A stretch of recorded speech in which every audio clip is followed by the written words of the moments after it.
Deməli, salam uşaqlar. İndi mən sizə istəyirəm yenə 3-cü sinifin qiymətləndirmə testini izahını verim. Sadəcə 6-cı səhifədə bəzi şeylər 5-ci səhifədə olanların təkrarıdır. Yəni eyni tipli tapşırıqlardır. Ona görə mən onları vaxt itirmək istəmirəm. Yalnız 1-2 dənə məsələlər var ki, onların izahını verib növbəti səhifəyə keçəcəm. Yəni 7-ci səhifəyə. Deməli, burada bir məsələ var. 6-cı sualımızda 56 kiloqram konfet alıb kassaya 50 manat verdi. Kassir ona 8 manat pul qaytardı. 1 kiloqram konfetin qiyməti neçə manatdır? Deməli, burada biz əsas götürməliyik ki, kassaya 50 manat verib 8 manat qaytarıldı. Deməli, niyə 8 manat qaytarıldı? Biz bunun sualını tapmaq üçün, cavabını tapmaq üçün bilməliyik ki, kassir 6 kiloqram konfetin pulunu götürüb. Çıxıb 50 manatdan. Deməli, 50 manatdan 8 manatı biz çıxıb tapacağıq 6 kiloqram konfetin pulunu. 50-dən 8 çıxanda eləyir 42 manat. Deməli, 42 manat 6 kiloqram konfetin puludur. İndi bizə sualda 1 kiloqram konfetin qiymətini soruşur. Biri də tapanda dediyim kimi bölürük. 42-ni 6-ya böləcəyik, tapacağıq ki 1 kiloqram konfetin qiyməti 7 manatdır. Sonra burada sonuncu bir məsələ var, 10-cu məsələ. Kitabxanaya kitab gətirdilər. 9 rəfin hər birinə 7 kitab qoyduqdan sonra yerdə 18 kitab qaldı. Deməli, 9 rəfin hər birinə 7 kitab qoymağı o deməkdir ki, 9-u 7-yə vuracağıq. Eləyir 63. Deməli, rəflərə 63 kitab yığılıb, amma yerdə 18 kitab qalıb. Hələ yığılmayıb rəfə. İndi soruşur ki, neçə kitab gətirilmişdi ümumilikdə? Həm rəfə yığılan, həm də yerdə qalan kitabları biz toplayacağıq ki, ümumi kitabların sayını tapaq. Deməli, 63-ün üstünə 18 gəlirik, o deyir 81 kitab. Deməli, cəmi 81 kitab gətirmişdilər. Buradan 2 məsələnin izahını verdim, keçirəm indi səhifə 7-yə. Birinci sual. Hansı ədədin yarısını 7-yə vursaq, hasildə 63 alınır? Deməli, əvvəlcə biz 63-ü 7-yə bölürük, eləyir 9. İndi 9 hansı ədədin yarısıdır? Deməli, 18-in. Hansı ədədin yarısını, bir də təkrarlayıram, 18-in yarısı elədi 9. 9-u 7-yə vursaq, hasildə 63 alınır. Deməli, cavabımız düzgündür. C 18. İkinci, 56-dan 7 dəfə kiçik olan ədədlə, dəfə kiçik deyəndə bölürük. Deməli, 56-nı 7-yə böləcəyik, eləyir 8. 32-nin cəmi, yəni 32 ilə 8-i toplayırıq, eləyir 40. Hansına bölünmür? 40 5-ə bölünür, eləyir 8. 40 8-ə bölünür, eləyir 5, amma 6-ya bölünmür. Deməli, ikinci sualın cavabı A bəndidir. Üçüncü sual. Bir usta 3 günə 24 detal hazırlayır. Bu cümlədən biz nəyi tapacağıq? Bir günə. Yəni, bir usta bir günə neçə detal hazırlayır? Bir günü də tapmaq üçün 24-ü bölürük 3-ə. Eləyir 8. Deməli, usta bir günə 8 detal hazırlayır. İndi deyir, 7 günə neçə belə detal hazırlayır? Çoxu tapanda, biri tapanda görürsünüz, böldük. Bir günü tapanda. İndi 7 günü tapanda vuracağıq 8-i 7-yə. O deyilir 56. Deməli, bir usta 7 günə 56 detal hazırlayır. C bəndi. Dördüncü, rəqəmləri müxtəlif olan ən böyük 2 rəqəmli ədəddən. Keçən deməli, səhifələrdəki olan tapşırıqların birində də bu var idi. Rəqəmləri müxtəlif ən böyük 2 rəqəmli ədəd dedikdə 98-i götürəcəyik. Ən böyük 2 rəqəmli ədəd 99-dur. Ən böyük 2 rəqəmli cüt ədəd 98-dir, həm də rəqəmləri müxtəlifdir. Əgər tək desəydilər, onda 97-ni götürəcəkdik.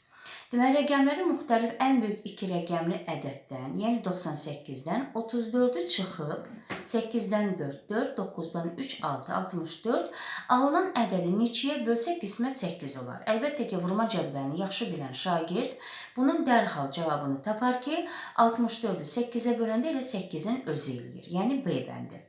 5-ci sual. Hansı hasil 60-dan çox, 65-dən kiçikdir? Bir-bir cavabları tapırıq hasilləri. 8 dəfə 7, 56. 56 60-dan çox deyil. Deməli, A bəndi deyil.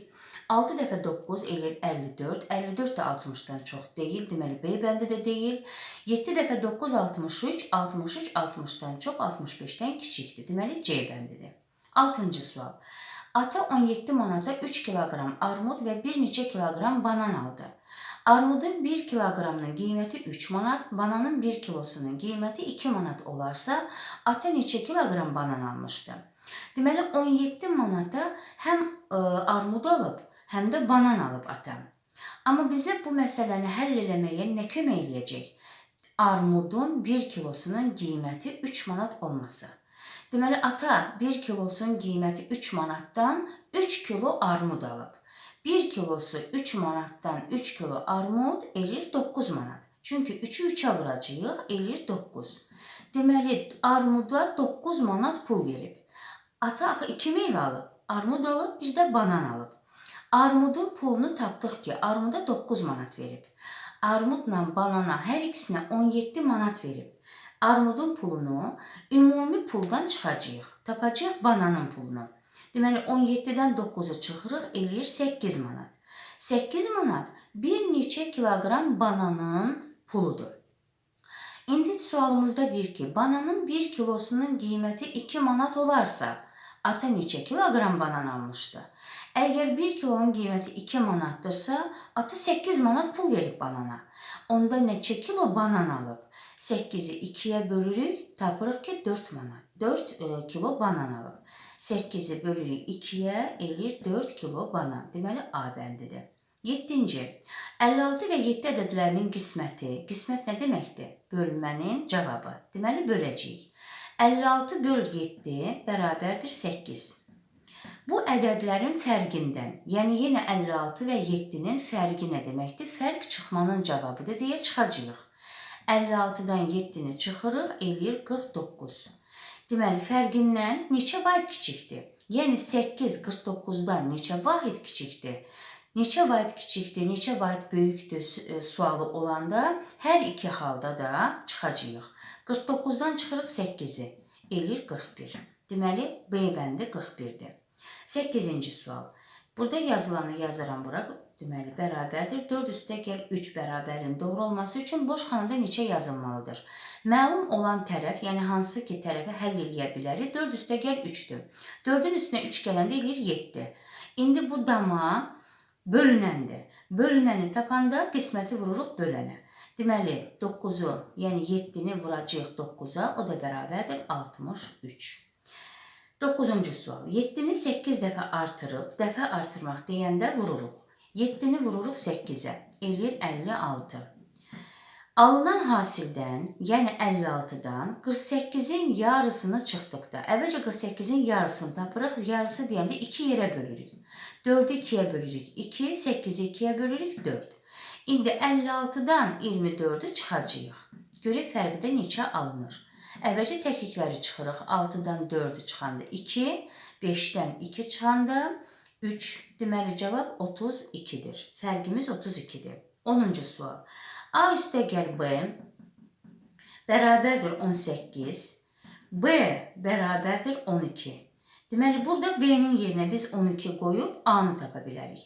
A da bərabərdir neçəyə? 18'dən 12'ni çıxırıq. Toplananı tapanda nə edirik? Cəmdən məlum toplananı çıxırıq. 18'dən 12'ni çıxanda eləyir 6. Deməli, A da 6'dır. Onda 72 böl A misalında A'nın qiyməti olan 6'nı qoyuruq yerinə. Üstə gəl 59. 72 böl 6'nı bayaqları bölmüşdük. Yenə də bölürəm. 7'ni 6'ya bölə bilmirik. 1 onluq veririk 2'yə. Burada 6 qalır. 6'nı 6'ya bölürük 1. Buradan 1 onluq vermişik 2'yə oldu 12. 12'ni 6'ya bölürük 2.